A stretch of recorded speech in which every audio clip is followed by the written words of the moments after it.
जैसे आप सभी जानते हैं कि मैं इस वक्त दिल्ली में हूँ। मैं एक महत्वपूर्ण जानकारी देना चाहूँगा। जैसे हमारे जम्मू कश्मीर के एडमिनिस्ट्रेशन की तरफ से हमारे मुख्तलिफ जो हमारे एसपीओज़ भाई हैं, जिसमें हमारे ऑनरेबल होम मिनिस्टर साहब को एक कल डिटेल मेमोरेंडम दिया है मैं जम्मू कश्मीर लद्दाख एसपीओज़ के रिलेटेड, और मुझे वहाँ से पूरा आश्वासन मिला है कि एक हफ्ते के अंदर अंदर उस पर एक्शन लिया जाएगा। और दूसरी बात, मैं एक महत्वपूर्ण जानकारी बताना चाहूँगा कि हमने जम्मू कश्मीर के principal secretary home, additional secretary home को एक आरटीआई फाइल करवाया है सुप्रीम कोर्ट के एडवोकेट की तरफ से, जिसमें हमने ये डिटेल मांगी है। जैसे ये मैं बताना चाहूँगा, जिसमें सुप्रीम कोर्ट की तरफ से मांगा गया है कि जो डिसंगेज एसपीओज जम्मू कश्मीर में हैं, जिसमें honourable home minister of India की तरफ से आपको लेटर इशू हुआ था, उसमें आप प्रॉपर तरीके से detail noted action taken on the file, बाकायदा तौर पर इसका जवाब दिया जाए कि आपको क्या प्रॉब्लम आ रही है, आपको इनको री एंगेज करने में। जितने भी हमारे जम्मू कश्मीर में डिसंगेज एसपीओज हैं, जिन्होंने मिलिटेंसी के दौर में हमारे अपने उस छोटी सी तनख्वाह पर और अपने परिवार को जान की परवाह किए बगैर हम सब की रक्षा की, उस वक़्त उन्होंने बहुत बड़ी कुर्बानियाँ दी। आज वो लोग चाहते हैं डिपार्टमेंट में दोबारा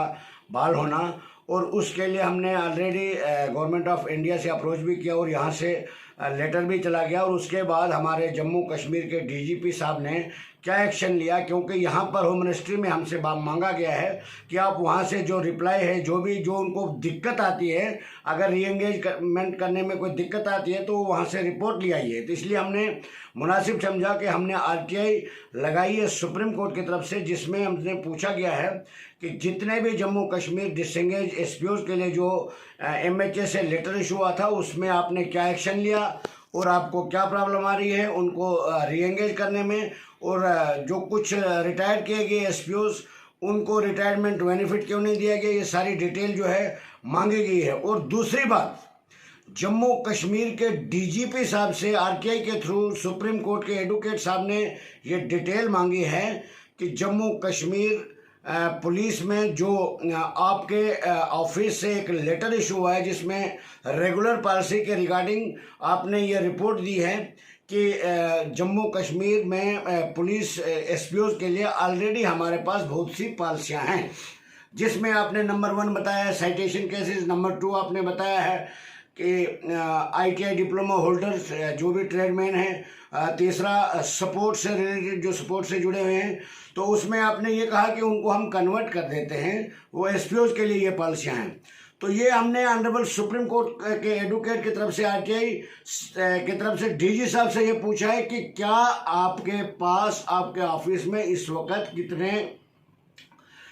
डिप्लोमा होल्डर जो हैं, जो आप ही ने पॉलिसी, जो आपके तरफ से गवर्नमेंट की पॉलिसी है, उसके रिलेटेड कितने केस आपने कन्वर्ट किए हैं कांस्टेबल फॉलोवर, और कितने केस पेंडिंग है, और जो केस पेंडिंग है उनका रिस्पॉन्सिबल कौन है और उसका रीज़न क्या है जिसकी वजह से वो ऑल फॉर्मेलिटीज़ होने के बाद पेंडिंग है, वो सारी डिटेल मांगी गई है। और ये डिटेल जो है जम्मू कश्मीर के डीजी साहब को देनी पड़ेगी, और उस डिटेल के मुताबिक हम यहाँ से एक्शन लेंगे, क्योंकि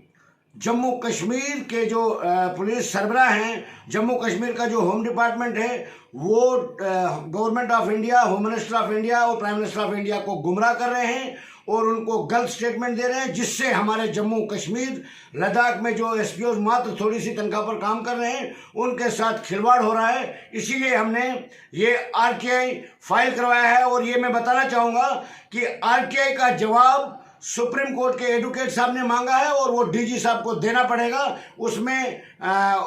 डीजी साहब को जवाब देने के बगैर कोई चारा नहीं है, और उसमें सारी जानकारी और सारी सच्चाई सामने आ जाएगी कि डीजी साहब ने जम्मू कश्मीर के एसपीओ के रिलेटेड कितना अच्छा काम किया है या लापरवाही बरती है, सामने आ जाएगा 15-20 दिन के अंदर अंदर। शुक्रिया, धन्यवाद।